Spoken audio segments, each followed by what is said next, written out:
Sir अब आखिरी घंटे के बड़े सवाल कौन से इम्पोर्टेंट? बाजार में उतार चढ़ाव की क्या है वजह? जिस तरह की तेज़ गिरावट सुबह से हुई है और उसके बाद स्मार्ट और शार्प रिकवरी क्या कह रही है? लेकिन क्या मजबूत कच्चा तेल बाजार की रिकवरी पर ब्रेक लगाएगा? लाइफ लो पर एक बार फिर से पहुंचता रुपया आज जो कमज़ोरी बनी, क्या ये परेशान करने वाली है? डाउ फ्यूचर्स इतना कमज़ोर है फिर भी डर क्यों नहीं? ये भी जानना समझना जरूरी है। और रिकवरी में किन लेवल्स पर आपको करनी है पोजीशन हल्की?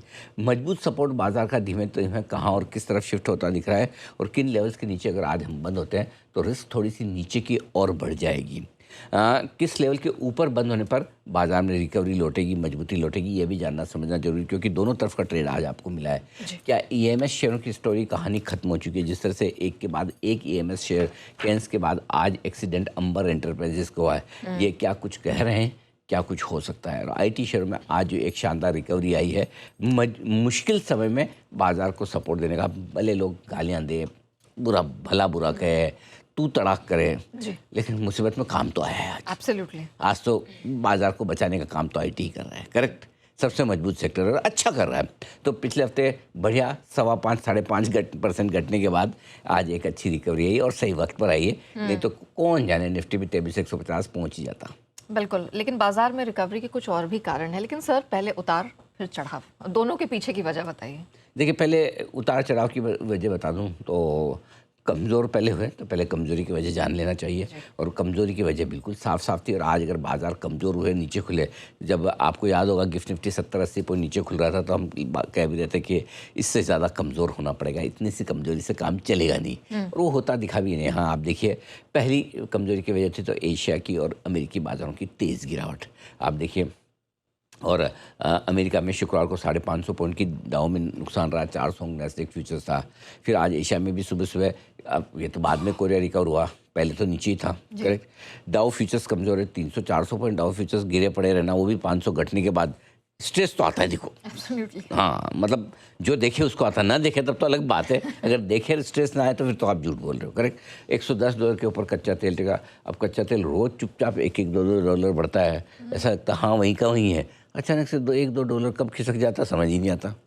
104 से कब 106 हुआ, 106 से कब 108 हुआ, 108 से कब 110 हुआ, और 110 के ऊपर टिक रहा भाई।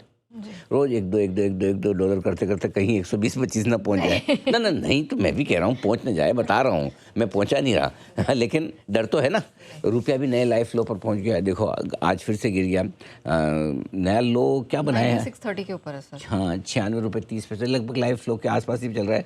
30 पैसे का नुकसान आप देख ही रहे हो वहाँ पर। तो ये सारी चीज़ें, और इन सब के साथ साथ अमेरिका और ईरान के बीच में कोई बात बनती हुई दिख नहीं रही है। हालांकि रिकवरी इस वजह से आई थी, रॉयटर्स ने कोई एक खबर डाली भी थी। इस खबर के मुताबिक शायद ईरान की तरफ से कुछ प्रपोजल्स पे बातचीत हो रही, कर रही है, वो दे रहे हैं। इन खबर के बाद थोड़ी निचले से रिकवरी भी आई है। लेकिन कुल मिला के बात सिंपल सी ये है कि नेगेटिव काफ़ी थे, इस वजह से गिरना निश्चित था, गिरा भी। लेकिन रिकवरी जो आई वो थोड़ी सी शायद लोगों को सरप्राइजिंग लग सकती है कि अरे रिकवर कैसे हो गई। ज़्यादातर संकेत तो सारे नेगेटिव, इनमें से एक भी चीज़ ऐसी नहीं जिसको देख के आपका मन करे लें। न कच्चा तेल घट रहा है, न रुपया बढ़ रहा है, न डाउ फ्यूचर्स सुधर रहे हैं। फिर खरीदने का रीज़न क्या? बिकॉज दो वजह है, दो स्पेसिफिक वजह जिनकी वजह से रिकवरी मिली है। नंबर 1, 2 दिनों से एफआईएस की खरीदारी का आंकड़ा आ रहा है। लोअर लेवल पे हो सकता है एफआईएस की खरीदारी का थोड़ा सपोर्ट मिला हो, ठीक है ना। तो ये एक रीज़न हो सकता है, नंबर 1। नंबर 2 ने ये कि 7 अप्रैल को 52,778 का हाई था बैंक निफ्टी का, ठीक है।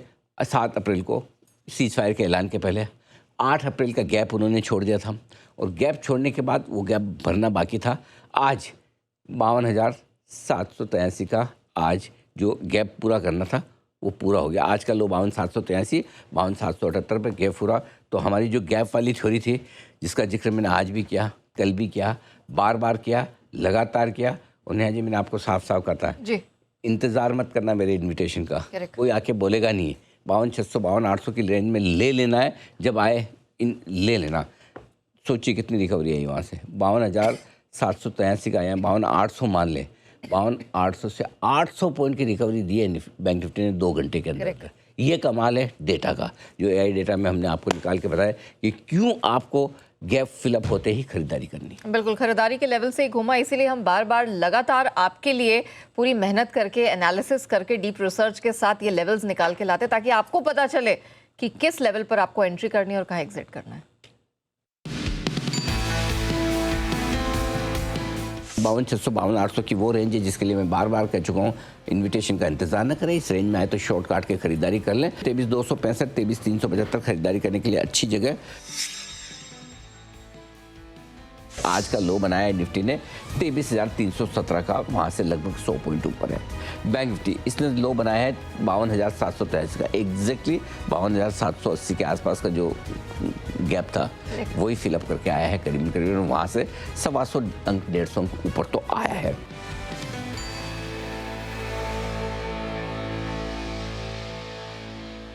सर अब खरीदारी के लेवल से घूम तो गया, लेकिन व्हाट नेक्स्ट? आप कौन से लेवल्स इंपॉर्टेंट है? हाँ, ये बढ़िया सवाल आपने पूछा कि पहली चीज़ तो ये कि अब आपको ये तो पता है कि बैंक निफ्टी का बॉटम का है, 52,652,800 की रेंज में बॉटम है, और फ्रेश मंदी आपको तभी करनी चाहिए 52,500 के नीचे बंद हो। अब रिकवरी में आज का पहला टारगेट ने हमें बता दूं बैंक निफ्टी का 53,700 के आसपास का, उसके लगभग हम 5 पहुँच रहे हैं। 53,660 का हाई बना है, यहाँ से बैंक निफ्टी को माफ़ कीजिएगा 53,619 का हाई बनाया है बैंक निफ्टी में। 53,700 के आसपास छोटी रुकावट है, क्यों है?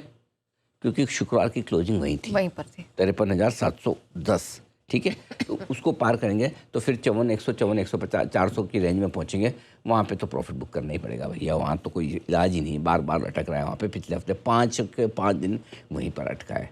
अब आपको क्या चाहिए? लेवल्स लीजिए, सपोर्ट दे दूँ पहले जी। 23,265, 23,375, 365 नहीं करें, इसे 265 करें। 23,265, 23,375 ये रेंज आपके लिए मजबूत सपोर्ट का काम करेगी। याद रहे जी, आज सुबह भी इसी रेंज में खरीदारी करने की राय दी थी, वहाँ से एक तगड़ी रिकवरी आई है। करेक्ट। बैंक निफ्टी 52,652,800 बहुत मजबूत सपोर्ट जो है ना, आज वहीं से रिकवरी आई है। ऊपर 23,650, 23,775 प्रॉफिट बुकिंग रेंज है, 23,650 डन। सोच लीजिए नीचे से 325 पॉइंट की रिकवरी आई निफ्टी में, और बैंक निफ्टी में 800 पॉइंट की रिकवरी आई। 53,700, 54,100, 53,700 के बेहद नज़दीक पहुंच चुके हैं, ऑलमोस्ट टारगेट अचीव होने की तैयारी में। अब 23,375 के नीचे अगर आज निफ्टी बंद होता है, 53,200 के नीचे बैंक निफ्टी बंद होता है तो ही कमजोरी बढ़ेगी। 23,850 के ऊपर बंद होने पर मजबूती लौटेगी, 54,500 के ऊपर बंद होने पर और फ्रेश तेजी की पोजीशन बनाएंगे। ये ड्रीम लेवल है, आज तो शायद ना मिले 23,850, 24,500 जो शुक्रवार के हाई के लेवल के ऊपर है, लेकिन अगर मिल गए तो खुलकर तेजी करेंगे। ठीक है, जैसे हाँ, अब अभी क्या है, ऐसे डर के नहीं करने का काम, तेजी करनी तो भी खुल के करनी है, बेचना भी तो खुल के बेचना है। आज पिछले हफ्ते जिस दिन बहुत खराब हुआ निफ्टी, उस दिन सुबह सुबह आपको ठोक के कहा आने दो इस गैप पे, हमें शॉर्ट काटना है, लॉन्ग भी करना है। आज किया तो खुश है ना, देख लीजिए आपके साथ। ओके। और मिड कैप स्मॉल कैप ये पूरी तरह से दिग्गजों की रिकवरी को फॉलो कर रहे हैं? देखिए मिड कैप में इतना पैनिक है भी नहीं, आप देखिए आज भी देखिए कहाँ मिड कैप ज़्यादा घटा है, मुश्किल से 50 पॉइंट नीचे है, ठीक है, यानी कि 1/3%, आधा % नीचे है। स्मॉल कैप ज़्यादा कमज़ोर है, 1.25% कमज़ोर है। Correct. तो वो थोड़ी सी अंडर परफॉर्मेंस स्मॉल कैप में है, बट ओवरऑल ठीक है। दिग्गज अगर कमज़ोर होंगे तो इनका चलना मुश्किल है, लेकिन फिर भी अगर इस पूरे मार्केट में अगर कहीं सबसे सेफ या यूँ कहें कि सबसे मजबूत जगह कोई दिखते तो वो मिड कैप शेयर ही है। ओके, यस, ठीक है। आइए हमने स्टॉक्स पे इंडिसेस पे तो बात, हाँ जी, मिड कैप में क्या है, आप बात को समझो। जी, एक शेयर है, उसका नाम है BSE, yes, रोज लाइफ आई, एक्सचेंज है पूरा। वो रोज लाइफ, वो शेयर नहीं एक्सचेंज है, जी रोज लाइफ आई बनाता नया जी। जी, और देखो आज भी 2.5% पर, कहाँ से मिड कैप गिरेगा, इतने बढ़िया बढ़िया शेयर इंडेक्स में रखे। सोचो, जस्ट थिंक, जस्ट इमेजिन किसी दिन ये BSE निफ्टी का हिस्सा बन जाए तो, that will be very interesting, historic, है ना। Absolutely. NSE के इंडेक्स में BSE क्या बात है, क्योंकि BSE के इंडेक्स में तो, सेंसेक्स में तो BSE जा नहीं सकता, खुद के एक्सचेंज पे तो खुद लिस्ट हो नहीं सकते, दूसरे एक्सचेंज पे होना है। कभी एक दिन आपको BSE अगर निफ्टी में देखने को मिले, एब्सोल्युटली मजा आ जाए। इनफैक्ट ये बहुत इंटरेस्टिंग है कि हमने पिछले हफ्ते ही इसके 4,000 के आंकड़े को पार करने का भी जश्न मनाया था, और ये तो इन्वेस्टमेंट पिक क्या, ये पूरी वेल्थ क्रिएशन पिक रही है। और आप कह सकते हैं कि अलग अलग एज ग्रुप्स ने और आगे की जनरेशन के लिए उन्होंने जिस तरह की यहाँ पर पोर्टफोलियो में इसे शामिल किया, और जी बिजनेस की आप कह सकते हैं कि इन्वेस्टमेंट एडवाइस को माना है, वो जानते हैं कि आज वो किस तरह की कमाई लेकर बैठे हुए हैं। BSE यहाँ पर खरीदारी करने की राय है यहाँ पर हमें लगता है कि एक बहुत ही बेहतरीन वैल्यू बन सकती है इस स्टॉक में। बैलेंस शीट में जबरदस्त कैश है, बीएसई कमाल करने वाला है, जबरदस्त ये स्टॉक है। इससे बढ़िया क्वालिटी के, फंडामेंटल के और वैल्यूशंस के शेयर आपको मिलना बहुत मुश्किल है। अभी भी बहुत सस्ता लगता है, मतलब अगर ये यहाँ से दुगुना हो जाए तो मुझे आश्चर्य नहीं होगा, और होना ही चाहिए दुगुना।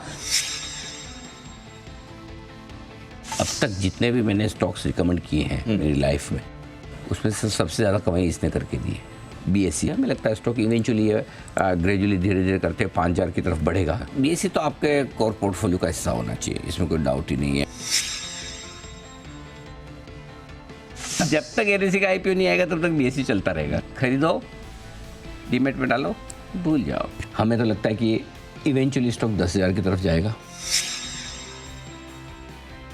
मैं तो ये बोलूँगा कि मेरी लाइफ का अब तक का सबसे बेस्ट रिकमेंडेशन है। कितने तोपों की सलामी हो चुकी है, करीबन हमारा रिकमेंडेशन प्राइस से 25 से 30 गुना तो ऑलरेडी हो ही चुका है अभी भी, एंड स्टिल काउंटिंग। तो ये है बीएसई।